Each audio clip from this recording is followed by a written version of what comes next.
గత జన్మలో మీరు ఎక్కడ ఈ సాధన ఆపారు? ఇప్పుడు ఎక్కడి నుండి ప్రారంభించారు?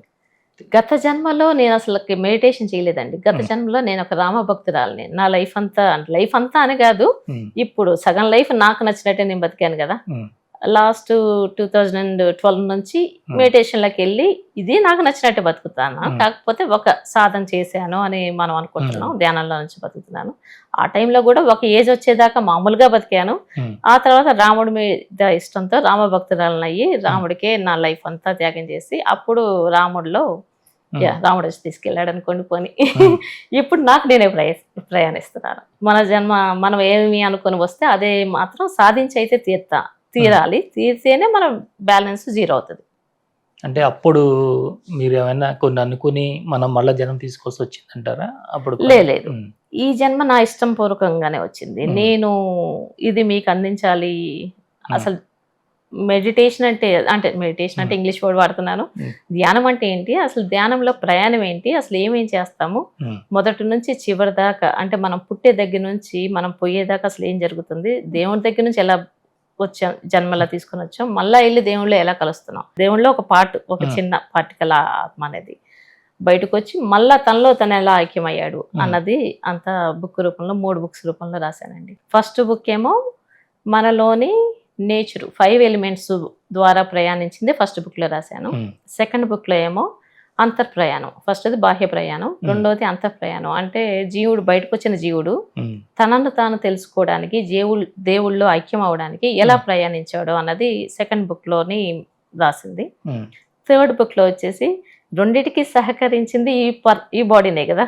సో శరీర ప్రయాణం, అసలు నేను శరీరం పుట్టిన దగ్గర నుంచి ఏం చేసింది, ఆ తర్వాత ప్రకృతిలో ఏం తెలుసుకుంది, జీవుడిగా ఎలా ప్రయాణించింది, అలా ఏం తెలుసుకుంది, పరమాత్మను కలిసిన తర్వాత ఆ రెండు ఏం చేసాయి, ప్రకృతి జీవుడికి ఏమైంది, తర్వాత నా శరీరం ఎలా చేరుకుంది దేవుడి దగ్గరికి, ఇట్లాంటివన్నీ రాశాను. సో 3 ప్రయాణం రాస్తే అసలు ఫుల్ క్లారిటీ వస్తుందని 3 విడివిడిగా రాశాను అనమాట. కానీ జరిగేటప్పుడు అన్ని కలిసే ప్రయాణిస్తుంటాయి.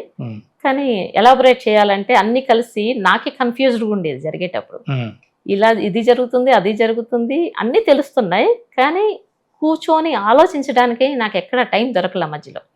ఆ తర్వాత 2014కే కంప్లీట్ అయిపోయినా అక్కడి నుంచి మొన్నటి దాకా 2024 దాకా దాని గురించి ఒక ప్రశాంతత వచ్చేసిందండి నాలో. ఇంకా మాట్లాడడం తగ్గించాను, కలవడం తగ్గించాను. అంటే నాకు టూర్లు తిరగడం ఇష్టం, టూర్స్ అయితే తిరుగుతున్నాను, కానీ అంతవరకే. కమ్యూనికేషన్, ఫ్యామిలీతో రిలేషను అన్ని అంటే తగ్గించేశాను. సో అలాగా ఈ మధ్యలో ఆలోచించుకొని అసలు ఏం జరిగింది ఏంటి అని ప్రశాంతంగా కూర్చొని, లేదు ఇలా కూర్చుంటే అవ్వదు, నా బుక్ రాయాల్సిందే, నేను వచ్చింది 10 మందికి అసలు ఏం జరిగింది అన్నది చెప్పడానికి, చెప్పాలి కదా, ఇలా ఎంతకాలం అని మళ్ళీ రాయడం మొదలుపెట్టేసి రాసి ఇప్పుడు కంప్లీట్ చేశానండి.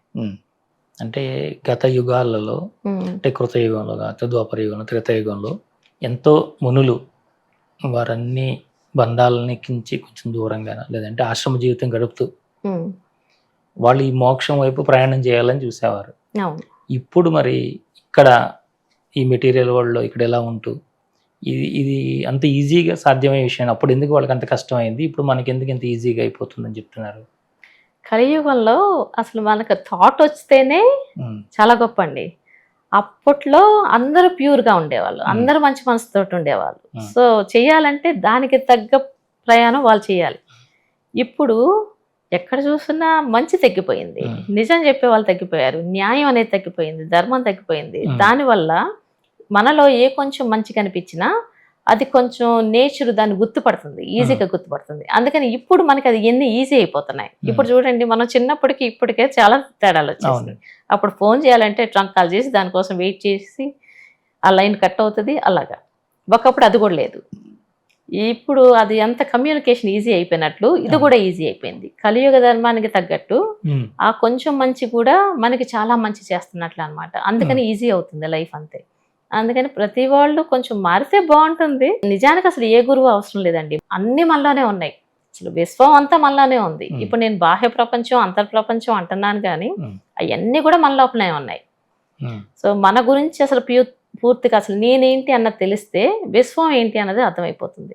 అంటే మీకు ఏదైనా మంత్రదీక్ష కానీ ఇలాంటి ఎవరైనా గురువులు ఇచ్చారమ్మా మీకు? మంత్రదీక్ష అంటే నేను మావయ్యను కాంటాక్ట్ చేశాను, మా మేనమావని, మా అమ్మ తమ్ముడు అమెరికాలోనే ఉంటారు. మావయ్య ఇలా జరుగుతుంది నాకు అంటే, ఓకే నేను ఫ్లోరిడాలో ఉంటాను కదా, మాకు మయామి 2 hours అవేలో ఉంటుంది. మయామిలో ఇల్లు జ్యోతిర్మయానంద అని శివానంద గారి శిష్యులు, వాళ్ళ దగ్గర నేను వెళ్ళాను ఒకసారి. నాకు అసలు మంత్రం ఇస్తారని కూడా ఏం తెలియదు, వెళ్ళి కలవమన్నారు, సరే అని కలిశాను. నీకు ఏ దేవుడు అంటే ఇష్టం అమ్మ అని అడిగారు ఆయన. మా ఇంట్లో అయితే వెంకటేశ్వర స్వామి అని వెళ్తారండి, విష్ణుమూర్తి. నాకైతే పర్సనల్ గా శివుడు ఇష్టం. మరి అది మంచో కాదో నాకు తెలీదు, నాకు మీరు అడిగారని నేను చెప్తున్నాను అంటే, లేదు మంచిదే అని చెప్పేసి నాకు శివ పంచాక్షరి మంత్రం ఇచ్చారు. ఇచ్చి చక్కగా ఆయన అసలు చిన్న పిల్లవాళ్ళలాగా ముచ్చటోడిపోయారండి నన్ను చూసి. ఆయన చూసి నాకు ముచ్చటేసింది చాలా. అసలుకి ఆయన పెద్ద అతను, 83 years అతను. ఉండమ్మా నీకు కొట్టిస్తానని చెప్పి లోపలికి వెళ్ళి మంచి గంధం వాసన వచ్చే రుద్రాక్ష మాల తీసుకొచ్చి, జపం ఎలా చేయాలి, మాల ఎలా తిప్పుకోవాలి, అదే మంత్రం ఎలా చెప్పుకోవాలి, పాటగా అయినా పద్యంగా అయినా ఏదో ఒకటి, ఏ రూపంలో అయినా, అసలు ఆ చిన్న పిల్లాడిలాగా చక్కగా అన్ని చెప్పి పంపించారు. సో ఆయనదైతే ఫాలో అయ్యానండి. అప్పుడు దాకా నేను ఒక్కదాన్ని మామూలుగా కూర్చొని మెడిటేషన్ చేసేదాన్ని, జపం మొదలు పెట్టాను. అంటే నాకు నచ్చింది ఆయన చెప్పడం, ఆయన ముచ్చట నాకు తమాషగా అనిపించి నేను కూడా అంటే మాట ఇచ్చాను కదా చేస్తానని చేశాను అనమాట. చేశాను. అదే టైంలో మా పెద్ద వదినకి ఫోన్ చేస్తే, అమ్ముడు రోజు కొంచెం దీపం, అదే ఇంట్లో అమ్ముడు అని పిలుస్తారండి, ఇంట్లో దీపం పెట్టుకో ఇంకా బాగుంటుంది అంది మా వదిన. సో వదిన మాట సరే వదిన అన్నాను. అప్పటి నుంచి మళ్ళా దీపం పెట్టడం మొదలు పెట్టాను. అంతకుముందు 4 years ఎప్పుడో మౌంట్ కైలాష్ వెళ్ళాను. అప్పుడు నాకు ఒక స్ఫటిక శివలింగం ఇచ్చారు, బుజ్జిది. శివుడి ఇష్టం, శివలింగం ఉంది, ఎలాగో దీపం పెడుతున్నాను, అదేదో అభిషేకం కూడా చేయొచ్చు కదా, శివుడికి అభిషేకం మంచిది అంటారు కదా అని అభిషేకం స్టార్ట్ చేశాను. సో పూజలు, జపాలు, తపాలు ఇవన్నీ ఉండేసరికి నా ధ్యానం ఇంకా ఫాస్ట్గా హై స్పీడ్లో వెళ్ళిపోయింది అనమాట. అంటే మీ మామూలు గృహస్థ జీవితానికి పక్కకు వచ్చారా మీరు, లేదా దాంట్లో? వచ్చానండి. యాక్చువల్గా ఇది జరిగి ధ్యాన ప్రయాణం జరుగుతూ ఉన్నప్పుడు నాకు, మనందరం ఒకే ఆది నుంచి వచ్చాం. ఇప్పుడు మీరు కానీ, నేను కానీ, బల్లి కానీ, దోమ కానీ, సో అందరం ఒకటే ఆది నుంచి వచ్చాం కాబట్టి మనందరం బ్రదర్ అండ్ సిస్టర్స్ కదా. నేను చేసేది ఒకలాంటి విరక్తి వచ్చింది దాని మీద. పాపం మా వారిని అడిగాను, కెవిన్ నేను ఇంకా సంసారం చేయదలుచుకోవట్లేదు అంటే, మరి శివుడు తన రూపంలో ఉండి ఏం చెప్పించాడో తనకి నాకు తెలియదు కానీ ఓకే అన్నాడు సింపుల్ గా. అంటే ఈ మార్గంలోకి వచ్చేవాళ్ళు ఖచ్చితంగా వాటికి అవాయిడ్ చేసి ఉండాలని మీరు అలా అనుకున్నారు, మీ లోపల అలా అనిపించలేదు? నేను నాన్ వెజ్ మానేసే టైంలోనే శివుడు నా దగ్గరికి వచ్చిన తర్వాత నాకు ఈ విరక్తి అనేది వచ్చింది. ఒక నాన్ వెజ్ మీద కానీ, శరీర సంబంధాల మీద కానీ విరక్తి శివుడు నా దగ్గరికి వచ్చింది. అంటే అమ్మ తండ్రి చేతిలో పెట్టింది అన్నాను కదా, ఆ తర్వాత ఈ రెండిటికే కొన్ని మలినాలు ఉన్నాయి నాలో అప్పటికన్నాను కదా, ఈ 2 మలినాలు అనే తర్వాత నాకు అర్థమైంది. నేనేది మానేయలేదండి, నాకు ఒక రీజన్ దొరకాలి మానేయాలంటే. మీరు చెప్పారని కదా అని నేను ఎప్పుడే చేయను, నాకు అనిపించాలి నేను ఎందుకు చేయాలి అన్నదానికి నాకు జెన్యూన్ రీజన్ ఉంటే నేను అది ఖచ్చితంగా చేస్తా.